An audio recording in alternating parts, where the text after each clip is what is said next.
ปีคริสต์26เดือนมาได้มา26วันจำดีจองสมต้องเมืองปิงเนาะ BSS ปักไป10เฮ็ดเป็นโรงเรียนเข้าใหม่เนี่ยเป็นโปรแกรม2โปรแกรม1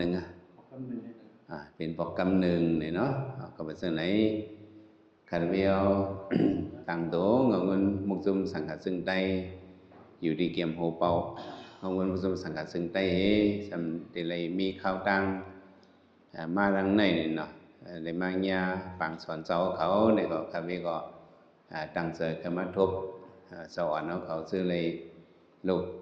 หลายวันหลายเมืองมาขึ้นปังพึ่งวันเข้าใหม่ปังสอนเข้าไหมโรงเรียนเข้าใหม่เอาดีเมืองเปียงในเนี่ยยินจมแต่ว่าเมื่อในได้คาเฟ่ลูกดีกาลีมาก็มาเอาชมวันตีตรงอย่างเนี่ยตรงอย่างตีสามเข้าก่อนเนี่ยเมื่อในมันได้ขึ้นปนมือเกียงตุงเนี่ยครับเมื่อวานมาซื้อนั่นเนี่ยก็คาเฟ่ขับมือดีทุ่งโป่งทุ่งโป่งมันเป็นยองเข้าเมืองใต้เขาตีหนึ่งเนื้อโป่งอินมันเขาว่าเป็นความใจบนลงกับดังแต่เป็นทุ่งตำผักเนี่ยลูกดีโหโป่งนั่น ที่เขาโหโป่งนั่นมันมีน้ำมดออกหูหนึ่งความใจของน้ำมดโหโป่งมันเขาได้ก็ว่าโหโป่งหยีเถิดเนี่ยสพยามยินหนูยกโหโป่งหยีเถิดลูกน้ำอันนั้นให้มันไหลลงกว่าให้มันเลี้ยงบรรณาตั้งนำเจ้าก็ต้องไว้ว่านามีติละไตมีตินันเขาว่าเขาก็ไตในป้มมีนาในคำเตวันคำอยู่เขาอยู่โดยไรมีน้ำโดยไรมีนาโดยไรเหตุการณ์ฝึกซ้อมในก็เป็นนั่นแหละเตียนไตอยู่ใน เป็นตีมีนาเมืองเสาฟ้าไตอันตั้งมาเนี่ยก็เจ้าขอตัวแหละก็ตั้งเดือจิกร้อยในมันมิตั้งอันเป็นตีมีนาเมืองเปียงในก็มีนาหรอสองมิเมืองเปียงมีนาเกียงตุงสองมีนาตาคิเล็กสองมีนาเมืองศาสตร์ว่าเมืองนองว่าเมืองซูว่าตั้งยันว่าตั้งยันป้าเมืองสภาเมืองใหญ่ว่าเซนวีว่าใช่ไหมสีป้อใช่ไหมหยองหอยเป็นกลุ่มเมืองเนี่ยมันเป็นมีนาตัวมีนาก็ใต้ในตั้งวันตั้งเมืองเอาหลบป่องแสนในเนาะก็ในเมื่อก่อนเนี่ยเป็นว่า นามีกันอะไรใต้มีกันนั่นอันซื้อใต้เนี่ยเป็นคนเจ้าคือแล้วก็อยู่จอมหัวหวยห้าร้อยอยู่จอมหัวหวยห้าร้อยเละเขาก็ห้องจอมตีอยู่เคยห้องเขาว่าก้นเนื้อร้อยว่าจะไหนวายมาก็อันก้นอันอยู่เนื้อร้อยนั่นเนื้อนั่นเอาหายไปห้องว่าก้นร้อยเนี่ยเนาะในมันเป็นตียิงเฟิงตีอยู่เขาทำอยู่ตีเปียงเขาเป็นก้นเปียงไว้มาเป็นก้นเวียงในแบบนั้นเนาะเจ้าเมื่อดีทุ่งโป่งน้ำหัวโป่งเนี่ยมันไหลลงแบบมันเล็งหน้าดังนำก็เป็นยินเป็นน้ำตำผักเนาะยินเป็นน้ำตำผักเนี่ยน้ำตำผักมันเขาได้ว่าตะเวทช่องปิลูช่องนะลูกที่ตะเวทนั่นก็ปิลูตะเวทก็ช่วยเป็นปิลูช่องนี่ก็ไปเด้อน้ำปิลูช่องเขาก็มาเตียงไผ่ก็เอาเฮ็ดเป็นน้ำลอยก่อนั่นน่ะเนาะน้ำลอยก่อนั่นน่ะน้ำตำผักให้มันไหลลงกว่าเลี้ยงปันนา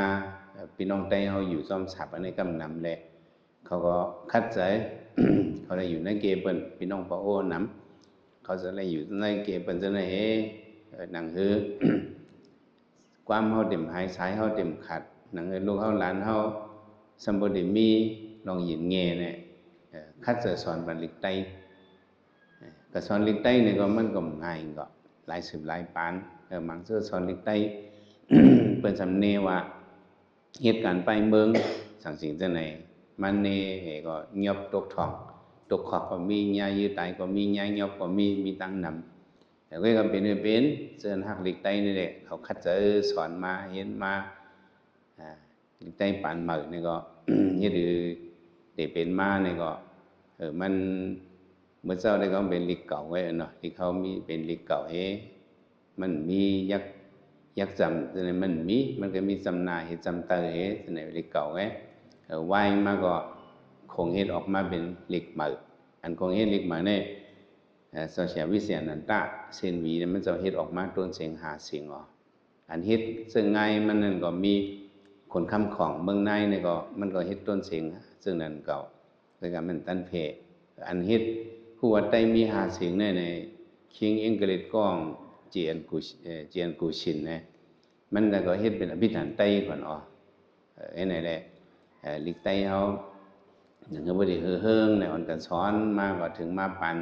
ลิกไตเหม่อในเสียลงใจของทุนเนาะเสียลงใจของทุนเนี่ยเป็นปองลิกไตอ่ะไอ้ว่า มันเป็นลูกเห็นจันจอมเมเขาทำอะไรกับสอนเป็นลูกเห็นจันจอมเขาว่าสอนบันไผ่มันตรงลงเนี่ยเมื่อก่อนเนี่ยเป็นว่าไอ้ยีอภัทอัดเวทเนี่ยตรงลงเขาว่าก็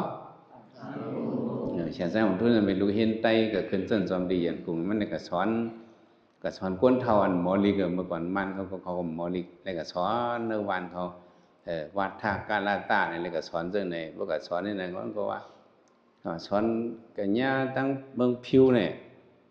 กันญาตั้งเมืองพิวเนี่ยก็สมัยญาวันไต้ว่ะบ่กันญาวันไต้ก็มันก็มาสอนลิกตรงลงจังไหนเฮาก็สอนลิกไต้แน่เนี่ยมันก็ห้อยแล้วก่อนเห็นจันจอมจังไหนก็จังเฮ็ดเป็นมาใส่ผ้าก็ได้มาไผลื่นลุงใจของทุน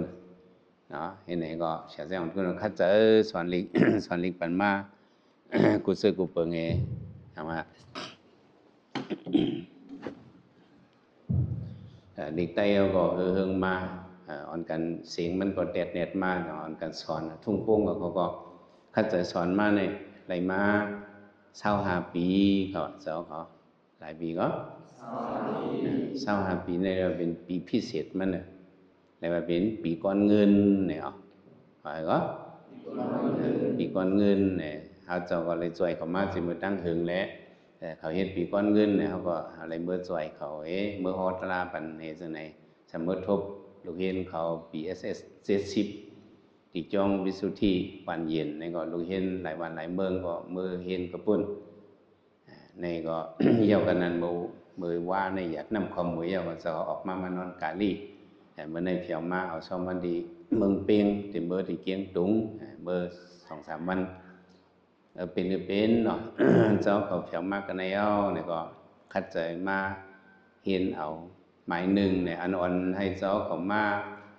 หลายวันหลายเมืองต่างที่ต่างๆสมมากกันในโคลัมมากกันในตาคิเล็กมากกันในอ่อนกันมาเจ้าไหนเฮียงสมฮิตเจ้าไหนปล่อยกว่าก็หุก็ตั้งหลาสอนเอาเห็นเอาbằng hiên không mấy này phải đi chong phải chong mình lấy này lấy đến lấyอยู่cái cả sònกันมาหึงเนี่ยนั่นน่ะเสียตะเป้กันสอนกันมาหึงไงแลกไล่กันนั่นเจ้าเขามากันเนี่ยก็ เจ้าเขา อะไรบางอย่างครูสอนมา2-3จ้ะlấyฮู้จักครูสอนเราเป็นคนให้เขาจะเป็นเสียตะเป้กันกว่าตัวสุดปานเนี่ยเขาจะมาหลายวันหลายวิ่งเขาจะมาญากันเนี่ยก็เขามาเป็นเลยมาหันเทียงใต้ก้อเหมือเลยมาหันสังเทียงเลยมาหันใต้ก้อเหมือเนี่ยเจ้าเขาโจมมาอะไรมาหันใต้ก้อเหมือเพราะมือคือกันไว้ลีงามๆบ่ได้จะเป็นใต้ก้อกันเนี่ยเขาเป็นใต้ก้อกันพ่องมือปังสอนฮื้อนะเขาเลยมาอยู่ซ่อมกันเข้าดัง40 วันไปเขาเลยมาอยู่เขาเลยมาอยู่โกเกิกอิงกันนะความไต้ว่าอยู่เกิดกินซ้ำกันนั่นน่ะเลยมาเป็นชาวบีชาวน้องกันเนาะผัดกูผัดแม่เพราะมันเนี่ยมาเขาเลยมามืดกันในเนี่ยสึกขอดสามยอดสินะในมันกึมเจ้าเขาว่ามันกึมเตะๆเนี่ยมันเหมือนโยโย่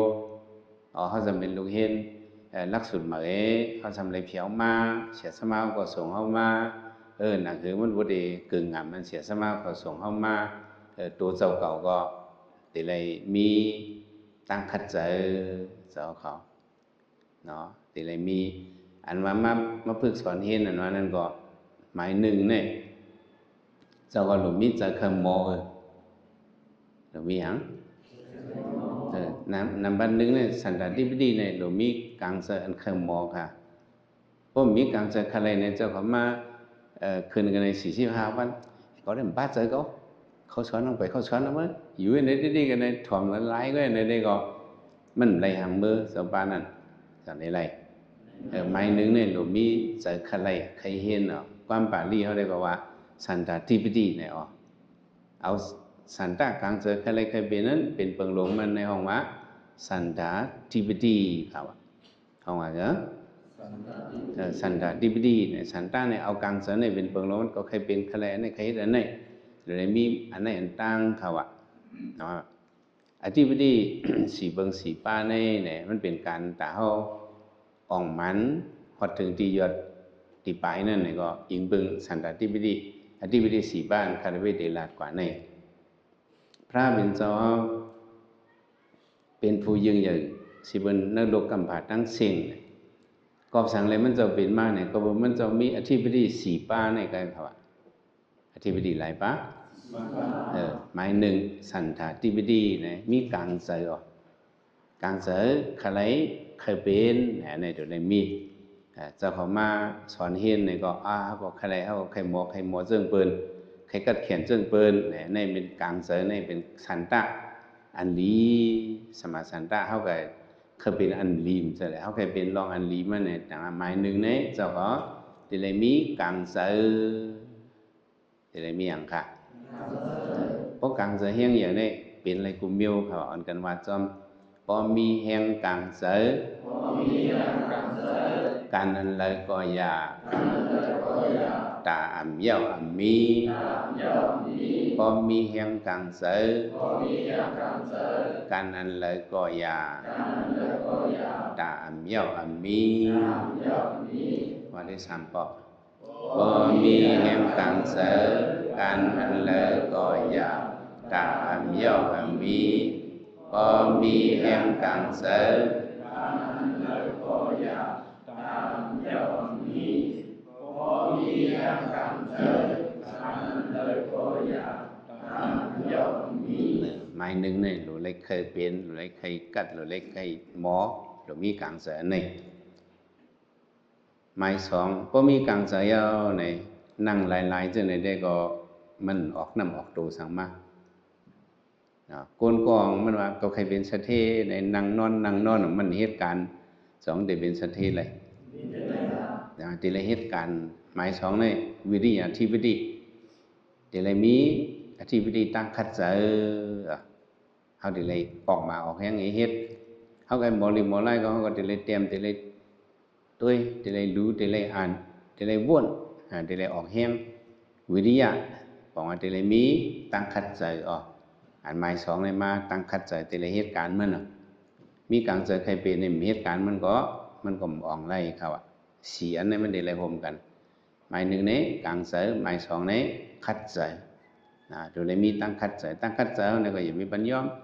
โดยเลยเหตุเต็มทวนว่าจำพอมีแห่งคัดเจอการนั้นเลยก็อยากตามเย้ามีพอได้สามปอกพอมีแห่งคัดเจอพอมีแห่งคัดเจอการนั้นเลยก็อยากตามเย้ามีพอมีแห่งคัดเจอการนั้นเลยก็อยากตามเย้ามีพอมีแห่งคัดเจอการนั้นเลยก็อยากตามเย้ามีหมายหนึ่งนี้กลางเสือใครเป็นหมายสองตั้งคัดเจออันกึ่งงำเขาได้ละเอียดสร้างห่างปองกว่าแต่แม่พวกนั้นมีกลางเสือใครเป็นเนาะสำคัญเจอแต่ได้เฮ็ดสร้างห่างปองคัดเจอเฮ็ดสร้างห่างปองไม่เอาเนี่ยมันได้ทบตั้งหยาบได้ทบหังค่ะเพราะว่าเจ้าเขามาสอนเฮียนก็มันได้ทบตั้งหยาบพอทบตั้งหยาบมาเนี่ยก็น้อมังก็มันได้อ่านเจอมันได้ทัดเจอตกไปเลย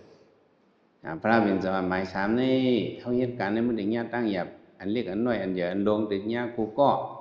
แล้วก็ทำติดญากูก็เคยกาทัดใจเขาอย่าไปยอมตัวเลยมีทัดใจเกี่ยนแข็งในหมายสามนี่ดูเป็นสิกตาทิปดีเนี่ยว่าก็สิกตาทิปดีในทัดใจในโลเกี่ยนแข็งเพราะทัดใจเกี่ยนแข็งในก็คนเขามันยอมนั่นน่ะ เช่นเปิงมีติดใจไว้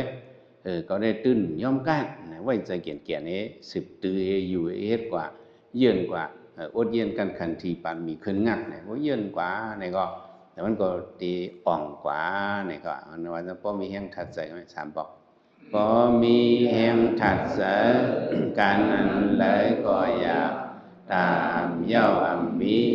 พอมีแห้งถัดใจการนั้นเลยก็อยากตามเย้าอัมมีพอมีแห้งถัดใจการนั้นเลยก็อยากตามเย้าอัมมีหมายสามนี้เจ้าเขามาอยู่กระเทียวกับเฮียนสังเทียวบทถัดใจติดตกมาถัดใจก็โอนน้ำไหลบทถัดใจกดบทถัดใจเขา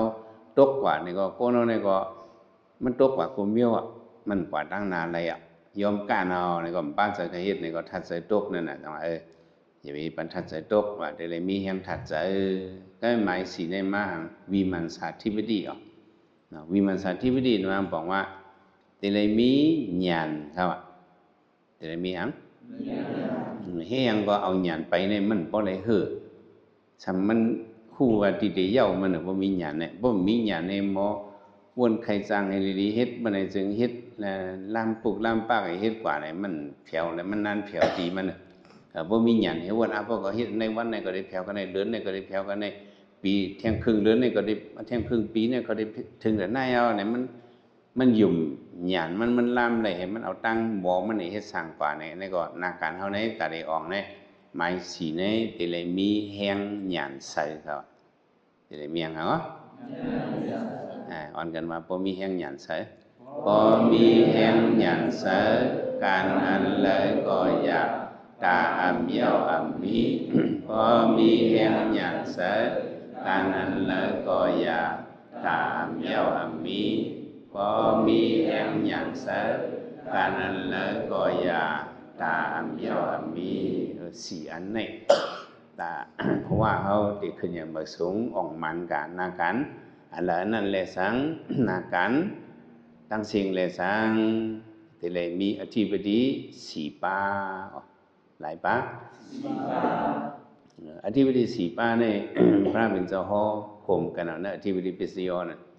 มันเบอร์นึงเนี่ยเหมือนซึ่งเผินเนี่ยเจ้าขอด้วยเหมือนซึ่งเผินเนี่ยเนาะตีนมันมีหลายขอนตาที่เป็นเพิ่นเนี่ยเพิ่นเลยเอาตีนเนี่ยสอดจับกันนะเลยมาใส่ไม้ฮาวเตออย่างเงี้ยเลยมาพอกผู้กวนเนี่ยเลยมีลักกวนเอาเนี่ยเตียนใส่เข้าไก่ให้มันจับกันได้อันนี้ก็เป็น2ห้องเพิ่นเพราะอยู่พออยู่มันขางในมีคอนอันเสริงในมีคอนกับมีตีงในเปิดห้องเพิ่นจ้ะมันจับกันหมดเลยในอันฝ่ายเหนือก็มีอันติดตั้มเอตีนสามีสีคอนในสามีอันกำอันทอกเงี้ยในเป็นห้องหางในเป็นห้องเพิ่นห้องอ๋อตีนมันสีขอนในก็เป็นตอกซับกันไว้แล้วเพราะว่าเฮาสำคัญขอนนั่นในก็3อันนั้น2มา2มา2มันผัดกันเลยรู้เพราะสันไผดังในรู้3อันไผดังบน2มา2มา2อธิบดี4อันนี้ก็เหมือนนั่นน่ะเพราะว่ากลางเสือเฮาแห้งอย่างนี้ก็เหมือนตั้งขอน1จันกว่าจันกับนี่ก็3อันนั้นมันก็มาจากบ่กลางเสือมีก็ใครเป็นอันไหนก็ใครอันไหนเนี่ยก็มันก็ได้คัดใจเนี่ยก็ป้ามาตั้งคัดใจมันก็ออกมากรรมได้สู้มันได้คัดใจออกมาเพราะนั้นก็รู้ปัญญอมหยับฐานหยับเปิ้นหยับให้เฮาก็มีทัดใจแก่นแข็งก็มีมาบ่เฮ็ดก็เฮ็ดมาการนึงอันนี้มันกึ่งกลางหมอกำเหลวแหละเจ้าเขาฝึกขี่สปินฝึกขี่เสียงเกียในจงหมอกำเหลวฝึกให้เหยียบด้วยให้กำมาสปินลมเต็งเฮาเสียงเกียลมเต็งเฮากำมาเฮาขี่สปินกำมาสปินขี่เฮาจังซ่ากำเสียงเกียขี่เฮากำเฮาขี่เสียงเกียจ้าเฮ็ดก็เฮ็ดมาก็หมอมาก็แม่จังซ่าเมื่อเฮาติจ้าเฮาไปหมอน่ะเอียงก็แข็งก็โหก็แข็งเฮาไปหมอทิ้งนั่นน่ะพุทธฝึกกับฝึกมาวิริยะคัดใจมาเปิ้นอะไรเฮ็ดในอันไหนนี่ก็หมอทิ้งมาวางมาบ่เหรียญมาได้ปล่อยมือขี่ก็เลยขี่เสียงเกียขี่เลี้ยงได้เป็นจังนั้นเป็นเลยเฮาฝึกเพราะว่าฝึกนี่ก็มันก็ได้หมอการมาจังได๋ก็ญาณเฮาก็บ่ได้ออกมาซะมันเฮาฝึกเฮ็ดนั่นน่ะเพิ่นเฮ็ดมาติละเฮ็ดไหนแน่ลิกลายในติละเฮ็ดไหนต้องอันไหนกันไหนก็เลยต้องไว้อันไหนเงินไหนเนี่ยการเฮาสิสอนโกนเจ้าเขาต้องไว้ล่ะการสอนโกนสอนการมื้อเจ้าได้โกนสอนการใส่สมาการขึ้นสอนโกนเฮา าได้หมอกว่าเจ้าเขาเฮ็ดครูสอนก็เหมือนนั้นเฮาก็พยายามบ่เฮ็ดให้เฮ็ดมาการสอนก้นสอนการมันได้หมอมาค่ะผมพึกไหนมันหมออะไรจังว่าวิทยาแฮงอย่างในก้นมังก็เนี่ยตั้งคัดเจอเขาแฮงอย่างนั้นน่ะเป็นปัดดิๆเนี่ยก็มันก็ฮู้ลอกลายมันก็อ่องกว่ามังก็ทำทัดเจอเกียนแข็งเหมือนจังจันตีนขอนเผินเนี่ยก็สามันก็มาจ้อมยอมไล่ก็ว่นด้วยกับแจ่มด้วยกับบังด้วยกว่าเนี่ยพอถัดใจมันยอมมันก็เฮ็ดดีก็หน้าการมันก็อ่องก็อันมีหยันมันก็เหมือนมันมีหยันอะไรหยันมันอ่อนโหกว่าก็หลุยเฮ็ดในวันในหลุยเฮ็ดในให้เหี่ยวในวิทยาก็ออกซ้อมถัดใจมันก็ยอมกลางเสมันก็เขาตื่นมีกลางเสใครปีในลงกำปีในได้ก็ได้ปัดที่ดีกว่าเนี่ยมันกว่าซ้อมกันตั้ง4อันว่า4อันนี้เตรียมทนในได้เฮาเฮ็ดสังก็มันอ่องเจ้าเขามาคืนปังพึกป้อนปังสอนเข้าไม่เนี่ยก็เปิงลงมันเจ้าขลุมี4อันนี้มันเกี่ยนแกบ่มี4อันนี้มันเกี่ยนชื่อว่าปังสอนในอันเดียวเว้ยปังสอนเพราะว่าเฮาทั้งหมดทั้งสิ่งเนี่ยก็เฮาได้ยิบกรรม4อันนี้เสา4อันนี้บ่ไหนได้ก็มันถึงที่ยอดฮอดที่ไปอ่องกุมเมียวใครอันนี้ขอบใจถึงเนาะเจ้าครูเขาหลายเจ้าหลายป้าจิมปอกเขาแมวเขาช่วยแถมกำแถมมาเสียสมาเจ้าเขาก็คัดเจอส่งมาลูกดิไก่ไปดียาวเอาใส่ข้อมุงมองว่าลูกน้องตะปีเฮาที่ก็เฮียนตั้งหุ่มบังมาแทงเนี่ยในเจ้าเขามีสุนลีเนาะอะไรมาเฮียนเอาปานลักสุดเหมือนเจ้าเขาเลยขึ้นเลยเฮียนอย่าไปว่าลิกมันนำอย่าไปว่าลิกมันหยาบเนาะเอาพอมีอธิบดี4อันในได้มันดีคำป่นอะไรอยู่ในเจ้าเขา2อันคำป่นว่ามาเสียงบ่แห้งล่ะ2อันคำป่นอะไรคำป่นให้ไหลนั่นค่ะเนาะเพิ่นคัดใจให้มันไหลบ่คัดใจได้ก็มันก็ดีเข้มแหลมดีงามกว่าเหมือนสร้างปางเขาเขินจันจอม ศาสนาจึงเมืองตียันกุ้งอันนี้ใครลานลองคือถัดใจอธิบดี4อันนี้เขาอองปฐมเจียเนี่ยเขามาเขาตอบเขาจันจอมเนี่ยเขามาเขา entrance เหมือนว่ามาตอบเขามันก็อ่องเผื่ออ่องว่ามันมาขึ้นจันจอมปี1เหมือนนั้นในคาเฟ่เพียวจันมหาปี1ข้าพเจ้าสั้นมาหาปี1ในสั้นมาปี1ในอันคืนเฮียนมันเนี่ยเพราะอะไรคืนนำได้เต็มลิกนำเนาะเพราะเป็นเฮาอยู่สั้นไผเตอ4ปีนั่นปี4ปีนั่นแหละเฮาเลยคืนเฮียนในกลางเนินใน3ขิงเนาะไปลาใน4ขิงเฮ็ดได้อยู่นั่งกวนพวกไขมันเนาะโอ้เสียในพุทธเสียกองสอนไปเย้าเสียกองบ่มาเป่าพักตูก่อนนะ4ปีได้นั่งให้ในสอนมันจ้างปานั้นอุบิญญาเสกามันดึกมาสอนปีเลียวก็ได้เอาโลลิก็นำนาวะเนาะวินีก็มีสุตันก็มีพิธมาก็มีปาลีก็มีลิกมันก็มีอังกฤษก็มีเนี่ยวิสุบีปาเมียนเลขศาสตร์ตินะเปลี่ยนบ่อยสัมปืนก็มี7ภาษาอะโลมันมาเต็มไม้นี่อะโลมันถัดเจอโตกว่าจันจอมนี่ก็คืนเอามาก็ปะนี่ว่าลิก็หยับปะตันไหนในมัวนี่ว่าน้ำก้นน้ำในสิภาษาว่าน้ำเนี่ยนะว่ามันว่ากำคืนแล้วเนี่ยถัดจะมันตกให้มันสูงซ้อมวันยาวให้ก็มันคืนลิกมายาวให้ก็เขามาลือกำจังนั้นก็แม่มันสมหันเจ้าทำก็คืนข้าวย้ำตันเนี่ยเจ้าข้าวย้ำเนี่ยปันเป็ดลายเนี่ยเจ้าก็ชอนก็ขึ้นโป้กลุ่มอยู่ตาเนี่ยกลุ่มอยู่ตาที่ขาออกไปเหมือนนั้นเนาะเขาก็ขึ้นสอนโป้กลุ่มอยู่ตาให้โมโป้ลิกนะเขาก็โหลดเต็มลิกนะเขาก็สอนเรียนกลุ่มอยู่ตาให้ติวทงวันนี้ก็เรียบมาภายนาอสองเขาห้องเช่าเขามีไว้เขาเรียบมาผู้ปนห้องเช่าเขามาเผาห้องเช่าเขาอยากแข่งสองเนี่ยเขาเรียบลงมากครับบุญมันจะหันเจ้าเขาอุบิญญาเสกามันหันก็เลยว่ามันหมดด้วยกับเขามันหมดอย่างมันหมดด้วยนั่นว่านั่นเจ้าสุขมิงตาเจ้าสุขข้ามันนี่มันเจ้าในพวกเพียวมหาด้านปี1นี่4 ปีของปนมาเนี่ยซ้ำไปอ่องป้าเนี่ยรู้เห็นกัดเขียนให้เลยคืนสั้นก็ได้ไฟมหาด้านนี่ เฮียงก็เป็นระยะมามันคือสอนตัวมันเลยเฮียงก็เป็นระยะมามันนั่นเป็นไต้กว่าเนื้อนั่นในวันนั้นเขาไปหังสมมาสอนลิกมาเฮาในว่าสมมาสอนลิกมาเฮาสมอ่องกว่าให้สมขึ้นมหาต้านนี่มันขึ้นว่าติดตัวว่าไอปิญญาเจกาเมื่อในเป็นมาเนื้อนะอันสอนวันนี้ก็เป็นลิกมาเนื้อเมื่อเป็นไรฮะตัวเจ้าสู้คำนั่งเป็นไรนี่เมื่อไปคุยละอายมันเยียวดีคัดใจกว่าเนี่ยเดี๋ยวนั่นมันจะออกจ้องมาก็ไหมคัดใจกว่าเนี่ยเอาทัดใจอันเลี้ยวกันเนี่ยนะไม่ยอมไปทัดใจอันตกเนี่ยนะมาหัน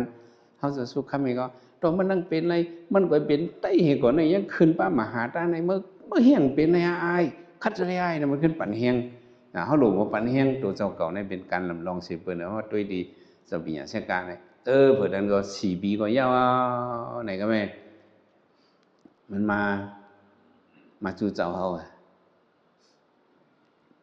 ไม่อ่องก็ออกมันก็อ่องแล้วก็ไม่มาคบไปจะเสียสุขคาต่างกี้จู่เจ้าคาเฮ้ยปีอย่างเช่นก้าให้ยำเฮียงปันสู่สังสีมิ้วเราคาขอบเจ้าหนังมาใครในเมื่อไกลนั่นเลยคาเจอตัวกับเมื่อคาเที่ยวปี2นั่นคาว่าใครออกจ้องเนี่ยลิก่อนนำหนาเนี่ยข้าขึ้นตัวหันเจ้าเนี่ยเป็นไต้ป้างคัดเจอดิกเนาะสมมติออกถึงจันมหานี่ข้าก็เอาเจ้าเที่ยงเจอใครครับถ้าเจอตกมาเลยข้าไม่ปกเจอข้าออกมาข้าจ้มนะข้าก็จันมหาได้คำป้าข้าก็ออกดีไรปีอีกก็ข้าได้ไรกว่าต่างด้านตาหนาพี่ว่าข้าจ้มเจ้าเลยข้ามาคุบไว้ข้าเนี่ยน้ำตาของพวกหวยอันนี้มันเป็นอย่างเป็นทัดใจด้วยเขาเป็นอย่างเนาะเพราะว่าเจ้าเขากูเจ้ากูป้ามังบอกเขาติงยาอันทัดเสตกในติงยาสังยาจึงใจคำเล็กเตรียมความใจที่เสียงห้องนั้นเนาะบอกปันไหลนั่นน่ะยำถอมจ้าบอกก่อนปันไหลนะเรียกตีเปิลขึ้นไปไผ่หลังนั้นน่ะมันตกใจตกอะไรนั่นเนาะใจตกหลักลีนใจมือกว่าย้อนนั้นนะใจบดตกให้บดหลักลีนลงกว่านั้นมันเปลี่ยนเพราะว่าเขาหมังปอกในนะเขาจะนั่งก็มีถ้าใจตกตกก็ติไรเหียงขึ้นไม่ปกขึ้นกับเจ้าเขาขึ้นไม่เหียงอย่ามีปันตกที่นี่ปุ๊บปันตกเห็นลุยที่นี่ก็ลุยที่นี่ก็หลักที่นี่ก็ถูดินที่นี่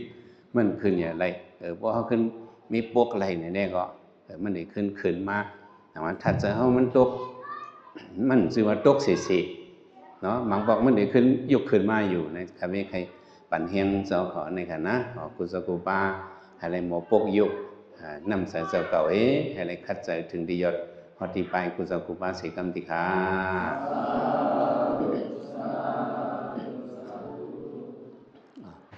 การจะไม่ได้ห้องสาวสาวห้องธรรมะเลยลูกมาดีว่าเราเรียนในสัปดาห์ของพาเวกโพดำเลยครับมาเปี่ยวอีกในยอดว่าข้าพเจ้ายังในมาในพอนั่งกันพอปิดหน้าหอจงปิดตัวทุกขาตอนทั้งสุดสันนิษฐานเอาครับยัดเลย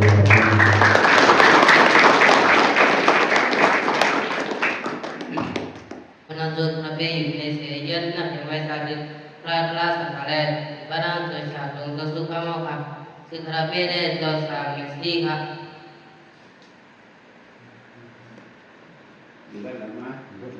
buat asal subi dan dengan kabe lemah dengan ada ni orang berbuat dan subi kan kabe minangan tum tidak kan ni dengan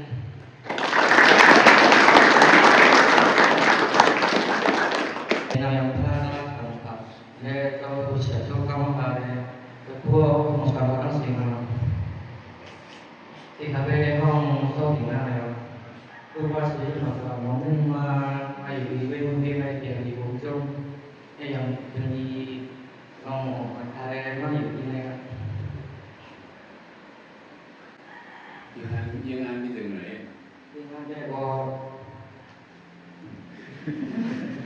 ini dong kamu lewat mengenai tentu kok kalau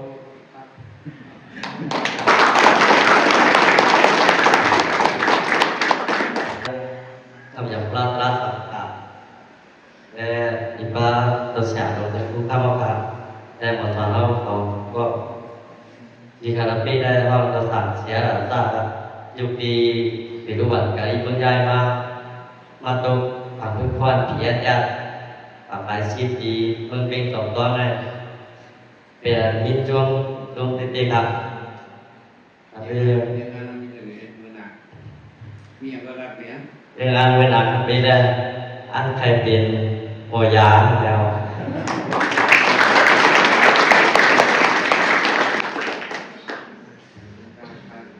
ไม่ในนักที่ไปสารเจ้าต่อเนี่ยไปสารนักอย่างเจ้าเสียเจ้าคู่เจ้าชุดข้างนอกการสิ่งนักอย่างมัวสารนักผู้รักสิ่งสิครับพี่ได้ห้องว่าเจ้าสามารถผลได้ลูกที่วัดเอาวิ่งถึงหิ้งสีมาโตยังปากพึ่งควันที่เพ่งมันเพ่งเดี๋ยวตัดไปชิปที่วัดจอมจ้องเพ่งเพ่ง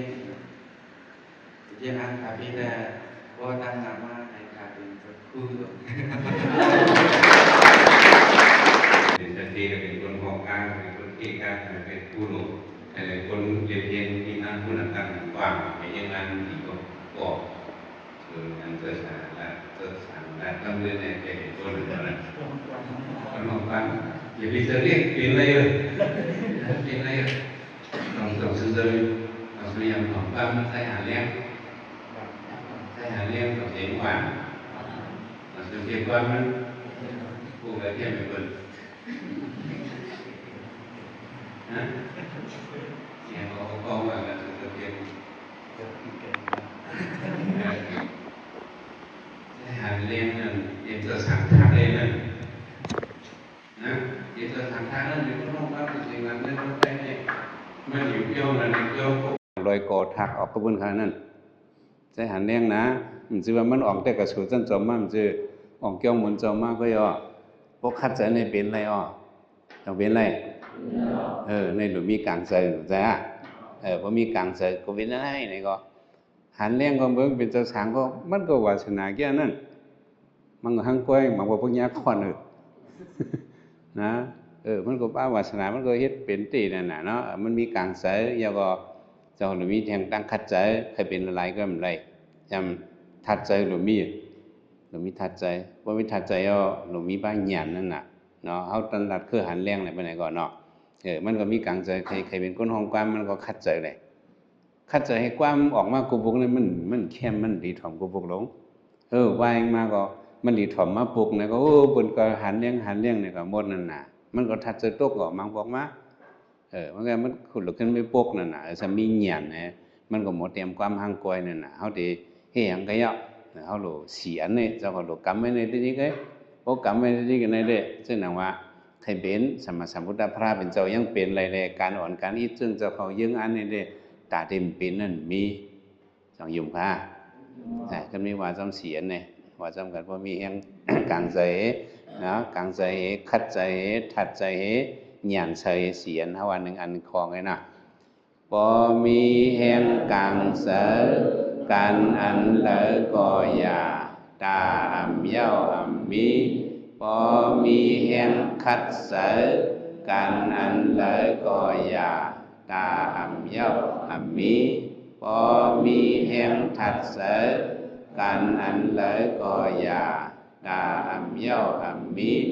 พอมีแห่งหยันเสการอันเลอก็อย่าตาอ่ำเย้าอ่ำมีในเป็นเสียนในแนวหลดต้องตัดสุปันภาวะเฮาในเนาะคันเวียวละหิมขิงหิมเข้าให้เล่นในมาหิมบ้าเข้ายามเสาเขาพอตอนหนึ่งในก็วังควังบันไซกรรมเขาได้ขึ้นสืบปนมือเกียงตุงให้ก่อนในกันเนาะในขอบใส่ถึงเจ้าครูเขาอีกเลยไม่ออกเขาหมอสอนเขาเนี่ยเนาะสอนบันเจ้าสั่งเขาไว้เหมือนลุงน้องตะปีเขาเนาะเจ้าก็มาอยู่กันในเป็นห้องว่าเมืองเปียงไหนอ่ะมาก็ข้าพี่เนี่ยแถวมาเมืองเปียงเขามีอยู่โกโรโหยบนมีเปียงอันนี้เท่าไหร่ทำมาปล่อยปีก้อนคำจองหมาพ่อที่กับมาท่านนั่นแหละทำปังบ้าสุชาตาเสียงมาโหตลาต้องพยายามทำตลาสุชาตาเสียงมันจะในตามันหันน้องตามันหันเขากาปังมาในมือลงแบบเกินมือเกียงตุงโอ้ตัวเช้าปังตรามปังไปตรามเมืองเป็น ปีก้อนค่ำอะไรเป็นในเป็นในนะยินเสียงก้นน้ำอับขึ้นมาก็ไหนจะวะเนาะใช่ไหมจะชาเนี่ยว่าเปิ้นว่าเนี่ยว่าเมืองเปียงไหนโอ้มันเปียงค่ะโล่งลอยโอ้เผียวโกลหวยเปิ้นว่าเมืองเปียงนี่เฮียงเปิ้นว่าเมืองเปียงค่ะเจ้าชาเนี่ยเฮาเป็นก้นตาดีสมถะก้นตาหมดมันจะเจ้าสู้คำเมืองเปียงอันนั้นเปิ้นว่าลอยไผ่ปุ้นนี่ลอยไผ่ในเปียงกันในเปิ้นนี่ว่าแต่ก็ต้องไม่น่ะลอยไผ่ปุ้นลอยไผ่ในเปียงกันว่าลอยไผ่ไหนความในเลยตัวเสียตาเสียงว่าเปิ้นว่าเมืองเปียงติๆมันเป็นเมืองเปียงในก็มันก็เปียงอยู่ซำมีไว้น้ำเปียงกันเนี่ยห้องจมน้ำเนี่ยห้องจมน้ำในเปิ้นว่าน้ำเปียงนะน้ำเปียงอันไหลก็หิมไหลเข้ามาในเปิ้นว่าน้ำเปียงว่ะความมีอันรู้สู่กินสังจึงสู่เปมาเล่านี่ว่านี่อะไรก็สู่กินสังจึงสู่เปมาเล่าสู่กินน้ำเปียงสู่กินน้ำเปียงเลินเต้าหาซึ่งเปเล่าลีนี่ว่ากินน้ำเปียงในเล่าอ่ะนี่นะเจ้าคำว่าอยู่เมืองเปียงในจะเป็นคนเล่าหมดอันนี้นะก็ซึ่งการเสริมการใส่กันต้นลูกถึงคำจะครูว่า